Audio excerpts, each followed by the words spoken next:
Welcome friends, हम यहाँ पे शॉर्ट रिवीजन वीडियो शुरू कर रहे हैं जिसके अंदर हम 11 साइंस जो है बायोलॉजी वो पूरा ख़त्म करेंगे सिर्फ 6 या 7 घंटे में, और 12 साइंस का जो बायोलॉजी है पूरा बायोलॉजी बराबर उसका रिवीजन हम करेंगे 8 से 10 घंटे में। Cell cycle and cell divisions. अब देखो, एक सेल से दूसरा सेल्स कैसे बनता है और सेल जो है वो अपना स्पान कैसे ख़त्म करता है, that is known as cell cycle. तो it is defined as a series of events that takes place in a cell leading to the formation of the two daughter sales.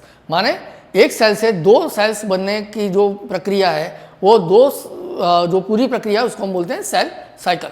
The average duration of the cell cycles for a human cell is about 24 hours and for yeast cells it is about 90 minutes. Clear? माने हमारे में एक cell से दूसरे cell बनने में generally 24 hours लगते हैं, जबकि ईस्ट का जो सेल होता है वो 90 मिनट्स में उसकी जो साइकिल है वो ख़त्म हो जाती है। Cell cycle is divided into two basic phases. One is the interphase and second is the M phase.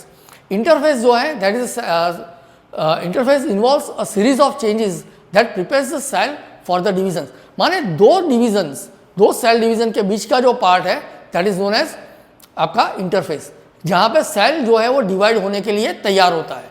It involves the period of the cell growth and DNA replication in an orderly manner. तो पहले cell grow करेगा, बाद में DNA replication करेगा। It is divided into 3 phases. One is the G1 phase. G1 phase involves growth of the cell preparations of the DNA replications. यहाँ पे क्या होगा, सेल जो है वो डीएनए रेप्लिकेशन के लिए तैयार होगा।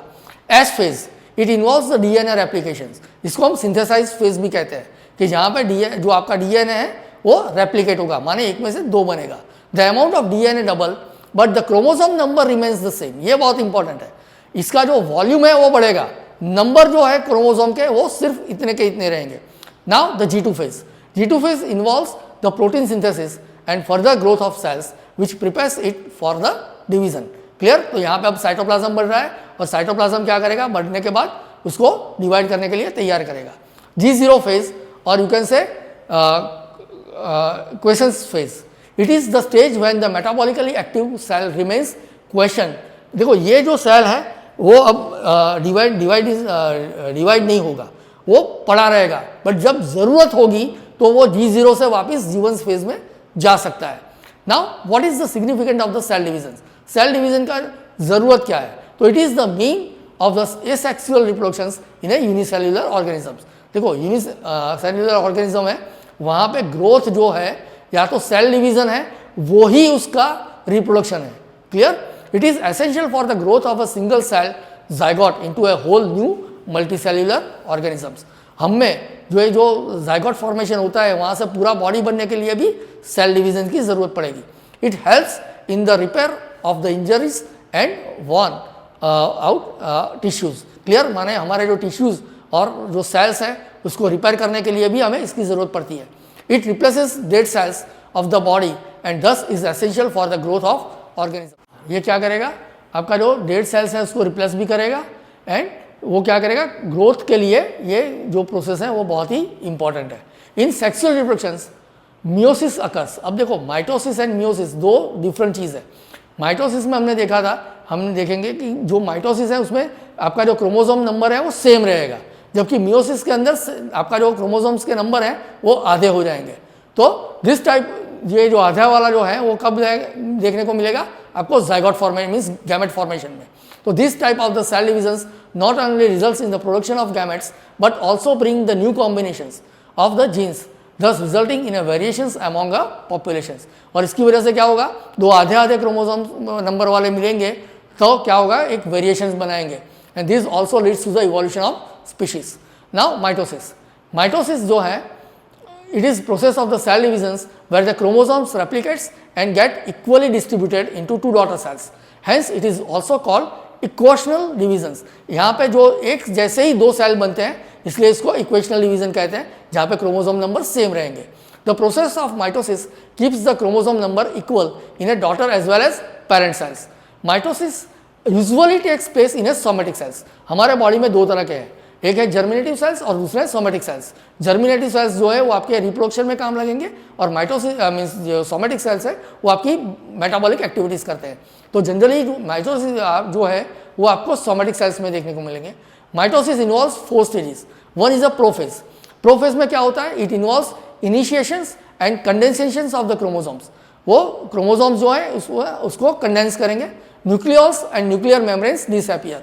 अब देखो इसको डिवाइड करना है तो इसलिए क्या करेंगे हम? न्यूक्लियस और न्यूक्लियर मेम्ब्रेन जो है इसको निकाल देंगे। मेटाफेज में क्या होता है? क्रोमोसोमल मटेरियल जो है तो कंडेंस होगा to form the compact chromosomes that get align in the middle nucleus of at equatorial plate, जो बीच में आ जाएगा। Now we come to the anaphase. Anaphase में क्या होगा? जो क्रोमोसोम्स आपके जो बीच में आ गए, मीन्स आपके जो प्लेट में आ गए थे, बराबर, वो तो सेंट्रोमियर जो है they splits and chromosomes move apart from two opposite poles due to the shortening of the spindle fibres. Clear? Spindle fibres जो है वो दोनों को अलग अलग दिशा में खींचेंगे। Clear? Now the telophase. Telophase में chromosomes finally reach their respective poles. Nuclear envelopes assembles around each chromosome cluster. अब देखो वो दोनों पोल पे चले गए हैं तो अब क्या होगा? जो न्यूक्लियर मेम्ब्रेन और वो जो निकल गया था वो फिर से बन जाएगा। न्यूक्लियस एंड अदर ऑर्गेनल्स बन जाएंगे। This is known as a आपका जो है इसको, इसके बाद जो है वो आपका क्या होगा? साइटोकाइनेसिस। तो कैरियोकाइनेसिस खत्म हो गया तो karyokinesis is the division of the nucleus during the mitosis और meiosis, that is followed by the cytokinesis. अब क्या करेंगे? हम सिर्फ जो साइटोप्लाज्म है उसको डिवाइड करेंगे। तो cytokinesis involves the division of cytoplasm of cell. Clear? Cytokinesis achieved in an animal cell by the cleavage that depends and divide the cell into two. माने यहाँ पे जो क्लीवेज होगा वो बाहर से अंदर की तरफ आएगा। It is achieved in plant cells by the cell plate formation. Cell जो प्लांट है वहाँ बीच में से शुरू होगा because of the cell wall. When the karyokinesis is not followed by the cytokinesis multinucleate conditions arises. अब देखो कैरियोकाइनेसिस हो गया, इसका मतलब ये हो गया कि आपका जो न्यूक्लियस है वो डिवाइड हो चुका है। बट अगर ये डिवाइडेड न्यूक्लियस होने के बाद साइटोकाइनेसिस नहीं होता, माने आपका साइटोप्लाज्म डिवाइड नहीं होगा, तो क्या होगा? एक ही सेल में आपको एक से ज़्यादा न्यूक्लियस देखने को मिलेंगे। Clear? And this is called syncytium. Clear? Significance of the mitosis. Mitosis की जरूरत क्या है? तो it results in the formation of the diploid daughter cells with an identical genetic material, and mitosis plays a significant role in a cell repair, growth and healing. Clear? तो mitosis का function सिर्फ इतना ही है। Now we come to the meiosis. Meiosis is the process which involves the reductions in the amount of the genetic materials. माने यहाँ पे जो division होगा वो आपका हाफ डिवीजन होगा या तो यू कैन से रिडक्शन डिवीजन होगा, जहाँ पे आपका नंबर्स जो है वो कम हो जाएंगे। It mainly occurs in a germ cells. Eight the and मैंने बोला ना जहाँ पे गैमेट फॉर्मेशन करना है वहीं पे इसकी जरूरत पड़ेगी। At the end of the meiosis 2 4 haploid cells are form, क्योंकि यहाँ पे डबल डिवीजन होता है। पहले डिवीजन में हमारे 2 डॉटर सेल्स बनेंगे और बाद में माइटोसिस करके वो 2 में से 4 बनेंगे। तो each and every meiosis, after each and every meiosis आपको 4 गैमेट्स मिलेंगे, तो माने 4 सेल मिलेंगे। It is comprised of the 2 successive nuclear cell divisions with a single cycle of DNA replications. माने यहाँ पे डीएनए रेप्लिकेशन जो है वो सिर्फ एक बार होगा, बट जो आपका सेल डिवीजन है वो 2 बार होगा, इसलिए आपका जो नंबर है आपका क्रोमोसोम का वो आधा हो जाएगा। The phase of the meiosis are as shown below. Meiosis 1 में सबसे पहले क्या आता है? प्रोफेज 1। यहाँ पे 5 स्टेज है। First is the leptotene. Leptotene में क्या है? क्रोमोसोम स्टार्ट कंडेंसिंग, यहाँ पे क्रोमोसोम कंडेंस होना शुरू होगा। Then the zygotene. Zygotene pairing of the chromosomes called synapsis. Clear? तो साइनेप्सिस बनाएंगे। A pair of synapsis homologous chromosomes is called bivalent और ए टेट्राड। क्लियर? इसको बायोवेलेंट या तो टेट्राड कहेंगे। इसके बाद आएगा आपका pachytene. Pachytene is the exchanging of the genetic material, जो जहाँ पे वो क्रॉस ओवर हो रहा है वहाँ से जेनेटिक मटेरियल जो है वो एक्सचेंज होगा। क्लियर? और इसी की वजह से हमें जो भी वेरिएशंस देखने को मिलता है वो मिलता है। क्लियर? और यहाँ पे चेस्मेटा फॉर्मेशन होगा। डिप्लोटीन जो है that is a bivalent form during the pachytene separates from each others due to the dissolutions of the synaptonemal complex. And last में जो होता है दैट इज अ डाइकाइनेसिस। जो है वो टर्मिनेशन है कि चेस्मेटा का, जो चेस्मेटा जो मिक्स हुआ था, बराबर, उसको वो डिवाइड करेगा। And by the end of the stage the nucleus disappears and the nuclear envelope is break. Now the metaphase 1। यहाँ पे क्या होगा?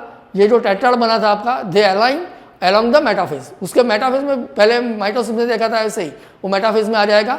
स्पिंडल फाइबर्स जो है वो उसको दोनों तरह खींचेंगे। तो homologous chromosome separates while the anaphase 1 में क्या होगा, homologous chromosome separates while chromatids remains attached at their centromeres. Clear? And telophase 1, nucleoles and the nuclear membranes reappears around the chromosome clusters at each pole.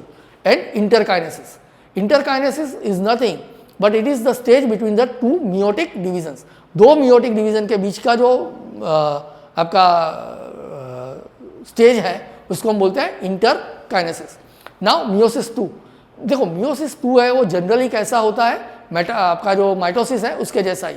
तो meiosis 2 में prophase 2 जो है उसमें क्या होगा, chromosomal becomes compact, nuclear membranes disappears. Metaphase 2 में chromosomes align at the equator, वो बीच में आ जाएंगे। Kinetochores of the sister chromatids attach to the spindle fibres at each pole. Clear? जो मेटाफेज में होता था वही यहाँ पे हो रहा है। एनाफेज 2 में chromatids separates by the splitting of centromeres. As a result chromatids moves towards that respective poles in the cells. माने अब क्या करेंगे, वो अपने अपने पोल की तरफ चले जाएंगे। टीलोफेज 2 में न्यूक्लियर एनवेलप रिफॉर्म्स, अब जो एनवेलप निकल गया था वो रिफॉर्म होगा। And after meiosis 2 the process of the cytokinesis results in the formation of the 4 haploid sales. इसके बाद आपका साइटोकाइनेसिस होगा, मीन्स आपका जो साइटोप्लाज्म है वो डिवाइड होगा और एक में से हमें कितने मिलेंगे, 4 मिलेंगे। Clear? Tetrad of the cells मिलेंगे। Clear? Now the significance of the meiosis. Meiosis करने की ज़रूरत क्या है, देखो अगर माइटोसिस ही होता तो हमारे पीढ़ी दर पीढ़ी हमारे क्रोमोसोम नंबर जो है वो बढ़ते ही जाते हैं। तो क्रोमोसोम नंबर्स को एक इक्वल रखने के लिए हमें इसकी ज़रूरत पड़ती है। तो और दूसरा यहाँ पे वेरिएशंस देखता है, क्योंकि 2 गैमेट्स इकट्ठे होकर बनाते हैं तो वो क्या करता है, वेरिएशंस लाता है। तो it brings about the variations and in maintains the chromosome numbers constant from the generation to generation. Is it clear?